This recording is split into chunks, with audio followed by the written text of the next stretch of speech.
তো টেকনিক্যাল দ ইউটিউব চ্যানেলে সবাইকে স্বাগত। তো আজকের এই ভিডিওতে তোমাদের জন্য নতুন একটা জব আপডেট নিয়ে চলে এসেছি। তো আজকের এই জব আপডেটটা হলো ওয়েস্ট বেঙ্গল মিউনিসিপ্যাল সার্ভিস কমিশনের তরফ থেকে, যেখানে কিন্তু ৩ টে ডিপার্টমেন্টের কিন্তু সাব অ্যাসিস্ট্যান্ট ইঞ্জিনিয়ার পোস্ট কিন্তু ছাড়া হয়েছে ২০২৫ এর জন্য। তো তোমরা যারা ডিগ্রি অথবা ডিপ্লোমা পড়েছো ইলেকট্রিক্যাল, মেকানিক্যাল এবং সিভিল ইঞ্জিনিয়ারিং এর উপর, তোমাদের জন্য কিন্তু আজকের ভিডিওটা খুবই গুরুত্বপূর্ণ, কারণ এখানে যে পোস্টটা আছে খুবই ভালো পোস্ট এবং ভালো স্যালারিও কিন্তু তোমাদের দেওয়া হচ্ছে। ঠিক আছে? তো আজকের এই ভিডিওতে আমি তোমাদের সম্পূর্ণ ইনফরমেশন দেবো এই নোটিফিকেশনটা সম্পর্কে। এখানে কতগুলো পোস্ট আছে, কি কি তোমাদের পজিশন আছে এবং তোমরা কিভাবে অ্যাপ্লাই করে সমস্ত ইনফরমেশন দেবো। তো সবাইকে বলবো ভিডিওটা অবশ্যই এন্ড অবধি দেখো। তো যেটা বললাম ভিডিওতে, এই নোটিফিকেশনটা West Bengal municipal service commission West বেঙ্গলের তরফ থেকে এটা ছাড়া হয়েছে। ঠিক আছে? এবং এখানে তোমাদের পজিশনটা যেটা আমি প্রথমেই বলে দিলাম, সাব অ্যাসিস্ট্যান্ট ইঞ্জিনিয়ার। তো আমি এটা ইলেকট্রিক্যালের দেখাচ্ছি। এছাড়া আরও দুটো নোটিশ দেওয়া আছে, সেখানে মেকানিক্যাল এবং সিভিলেরও নোটিশ আছে। তো আমি ইলেকট্রিক্যালটা বলে দিচ্ছি, লাস্টে আমি মেকানিক্যাল এবং সিভিলটাও বলে দেবো। তো সবার প্রথমে আমি তোমাদের যেটা পোস্টটা সেটা বলে দিই। তো এখানে সাব অ্যাসিস্ট্যান্ট ইঞ্জিনিয়ার ইলেকট্রিক্যাল আছে। তো টোটাল ভ্যাকান্সি এখানে ১৯টা আছে। ঠিক আছে? তো এখানে ভ্যাকান্সি ডিটেলস দিয়ে দেওয়া আছে, কাস্ট ওয়াইজ এখানে ভাগ করে দেওয়া আছে। ঠিক আছে? তো জেনারেল বা ইউআর এর জন্য এখানে ৬টা আছে, ইডব্লিউএস এর জন্য ২টো আছে, এসসির জন্য ৬টা আছে, এসটির জন্য একটা আছে, ওবিসি এর জন্য একটা আছে, ওবিসি বির জন্য ২টো আছে এবং ইউআর পিডব্লিউডি মানে ফিজিক্যাল উইকনেস যাদের আছে তাদের জন্য একটা আছে। তো টোটাল কিন্তু এখানে ১৯টা ভ্যাকান্সি আছে। তো এখানে তোমাদের যেটা পে স্কেল সেটা হলো রোপা ২০১৯ এর যেটা পে লেভেল 12 সেই ম্যাট্রিক্স হিসেবে তোমাদের দেওয়া হবে। ঠিক আছে? তো এখানে কত টাকা অ্যাকচুয়াল স্যালারি যদি তোমাদের জানতে হয় কমেন্ট করবে, আমি তোমাদের নেক্সট একটা ভিডিওতে সেটা বলে দেবো। তো এবার দেখে নাও যে তোমাদের এই পজিশন বা পোস্টের জন্য তোমাদের এখানে কোয়ালিফিকেশন কি চাওয়া হয়েছে। তো যেটা তোমরা থাম্বনেইলে দেখেছো ডিপ্লোমা অথবা ডিগ্রি, আমি প্রথমেই বলেছিলাম যদিও। ঠিক আছে? তো এখানে তোমাদের মিনিমাম কোয়ালিফিকেশন যদি তোমরা ডিপ্লোমা পাস আউট হও। ঠিক আছে? এখানে কোনো উল্লেখ করা নেই যে 3 ইয়ার ডিপ্লোমা অথবা 2 ইয়ার ডিপ্লোমা। যারা 3 ইয়ার করেছো অথবা যারা লেটারাল এন্ট্রি নিয়ে করেছো সবাই এলিজিবল। ঠিক আছে?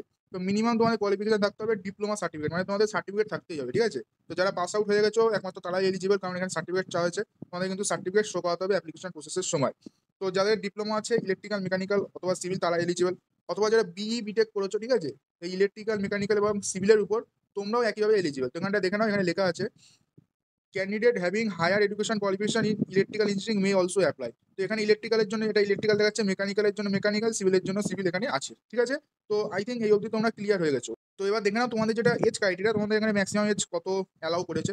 Age not more than 37 years on the 1st January of the year of the advertisement. তো তোমাদের 37 বছরের উপরে হলে কিন্তু তোমরা আর অ্যাপ্লিকেশন করতে পারবে না। এবং যারা এসসি এসটি ওবিসি ক্যান্ডিডেট আছো, তোমাদের যেটা গভর্নমেন্ট রুল সেই অনুযায়ী তোমাদের ছাড় দেওয়া হচ্ছে, subject to age relaxation as mention below. ঠিক আছে?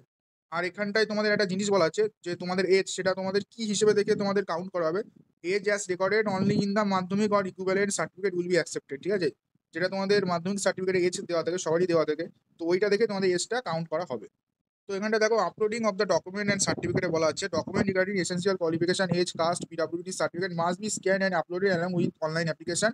Bonafide certificate issued by the competent authority must be obtained within the closing date of advertisement. তো এখানে বলা হয়েছে তোমাদের কাছে যে যে সার্টিফিকেটগুলো আছে, যেমন ডিপ্লোমা থাকলে তার সার্টিফিকেট, ডিগ্রি থাকলে তার সার্টিফিকেট, সেটা স্ক্যান করে আপলোড করতে হবে। তোমাদের যেটা এজ প্রুফ সেটা তোমাদের স্ক্যান করে আপলোড করতে হবে। কাস্ট হিসেবে যদি অ্যাপ্লাই করো ওবিসি এসসি এসটি, সেটার তোমাদের স্ক্যান কপি আপলোড করতে হবে। যদি ফিজিক্যাল চ্যালেঞ্জ হও তাহলে তার সার্টিফিকেট আপলোড করতে হবে। ঠিক আছে? তো এগুলো অনলাইন অ্যাপ্লিকেশন করার সময় তোমাদের আপলোড করতে হবে। আর এটা তোমাদের জন্য না, যারা অলরেডি অন্য কোনো জায়গায় কাজ করে বা চাকরি করে তাদের জন্য এটা। তো বাকি এখানে একটা সাবমিশন অফ বন্ড দিতে হবে। তো ওই বন্ডে কি বলা হচ্ছে সেটা দেখে নাও। বন্ডটা বেসিক্যালি এখানে টাকা পয়সা চাওয়া হচ্ছে না। ঠিক আছে? এখানে কি বলা হচ্ছে সেটা দেখো। তো candidate call for personality test will have to submit A bond 50 টাকা নন judicial stamp paper to the effect that in case of the appointment they will arrange for temporary lodging shelter within Kolkata Municipal Corporation area for doing emergency duty as and when may be required by the Kolkata Municipal Corporation Authority. ধরো তুমি এখানে চাকরি পেয়ে গেলে। ঠিক আছে? তো তোমাদের বেসিক্যালি 8 ঘন্টা ডিউটি হবে। ধরো কোনো একটা এমার্জেন্সি সিচুয়েশন হয়েছে, তুমি অফ ডিউটি রয়েছো, তখন তোমার কাজ নেই, তুমি বাড়িতে ঘুমাচ্ছ। ঠিক আছে? তখনও কিন্তু তোমার কাজ করতে আসতে হবে। এটাই এখানে বলা হয়েছে। এছাড়া বলা হয়েছে যখন এক্সট্রা ডিউটি হবে, ধরো 8 ঘন্টা ডিউটি, সেটা 10 ঘন্টা হতে পারে, তোমাদের কিন্তু সেটা কাজ করতে হবে। ঠিক আছে? তো এটার একটা বন্ড তোমাদের দিতে হবে, মানে বেসিক্যালি তোমাদের এখানে এমার্জেন্সি সার্ভিস তোমাদের দিতেই হবে। তো এখানে টোটাল লিস্ট দেওয়া আছে, ইডব্লিউএস সার্টিফিকেট কারা ইস্যু করলে সেটা অ্যাসেপ্ট করা হবে। তো এখানে একটা অ্যাপ্লিকেশন ফি লাগছে। ঠিক আছে? তো মিনিমাম অ্যাপ্লিকেশন ফি লাগছে, তেমন বেশিও লাগছে না, 150 টাকা লাগছে। আর একটা প্রসেসিং ফি 50 টাকা লাগছে, টোটাল তোমাদের 200 টাকা দিতে হবে। আর যারা এসসি এসটি পিডব্লিউডি ক্যান্ডিডেট আছে অনলি প্রসেসিং ফি 50 টাকা মাত্র দিতে হবে। ঠিক আছে? আর no exemption of fee available to SC ST OBC candidate of other states. এবং যারা অন্যান্য স্টেট, মানে এটা অল ওভার ইন্ডিয়া, এটা আমি বলতে ভুলে গেছিলাম, এটা কিন্তু অল ওভার ইন্ডিয়া ভ্যাকান্সি। যে কোনো স্টেটের থেকে যে কোনো ছেলে মেয়ে অ্যাপ্লাই করতে পারে, শুধু এমন না আমাদের ওয়েস্ট বেঙ্গলের ছেলে মেয়ে অ্যাপ্লাই করতে হবে এরকম ভাববা না, সারা অল ওভার ইন্ডিয়া থেকে যে কেউ অ্যাপ্লাই করতে পারে। তো এখানে যেটা রিল্যাক্সেশন সেটা একমাত্র এখানে ওয়েস্ট বেঙ্গল ক্যান্ডিডেট যারা আছো তাদেরই দেওয়া হবে, বাকি স্টেটের এসসি এসটি যে রিজার্ভেশন ওটা দেওয়া হবে না। ঠিক আছে? তারা জেনারেল ক্যান্ডিডেট হিসেবে তোমরা রিক্রুটমেন্টে পার্টিসিপেট করতে পারো।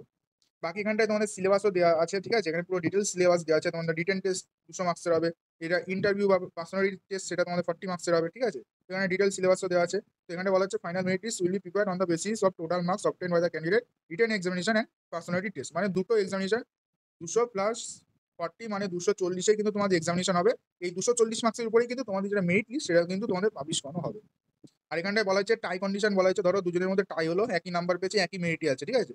তো কাকে আগে প্রেফার করা হবে এখানে বলা আছে, যাদের এজ বেশি হবে তাকে কিন্তু আগে প্রেফার করা হবে। আর রেজাল্ট অফ দ্য এক্সামিনেশন বলা হচ্ছে, the name of the candidate call for personality test those recommended for the appointment will be publish at WBMSC website msc.wb.org subject to determination of eligibility of the candidate in all respect and verification of original certificate etc. If at any stage of such verification or letter of any candidate is found ineligible, his or candidate allotment recommendation appointment will be cancelled. তো এখানে বলা হচ্ছে লেখা এক্সামের পর তোমাদের সব certificate verification করা হবে। যাদের সার্টিফিকেট থাকবে না বা কেউ মিস ইনফরমেশন দিয়ে ফর্ম ফিল আপ করবে তাদের কিন্তু পার্সোনালিটি টেস্টে ডাকা হবে না, তখনই তোমাদের ক্যান্ডিডেট রেজাল্ট সেটা কিন্তু তখনই ক্যান্সেল করে দেওয়া হবে। বাকি এখানে মিসলেনিয়াস আছে, এগুলো তোমরা পড়ে নাও, ঠিক আছে? তো এটা আমি আর বলছি না।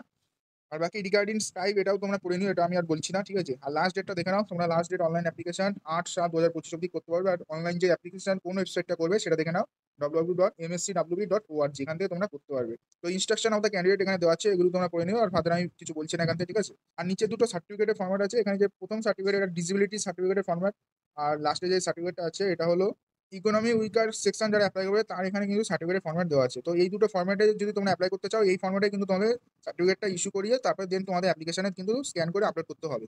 তো বাকি যেটা আমি বললাম মেকানিক্যাল আর সিভিলেরও পোস্ট আছে, তো ওখানে সবই সেম আছে, শুধু ভ্যাকান্সিটা একটু আলাদা আছে, ঠিক আছে?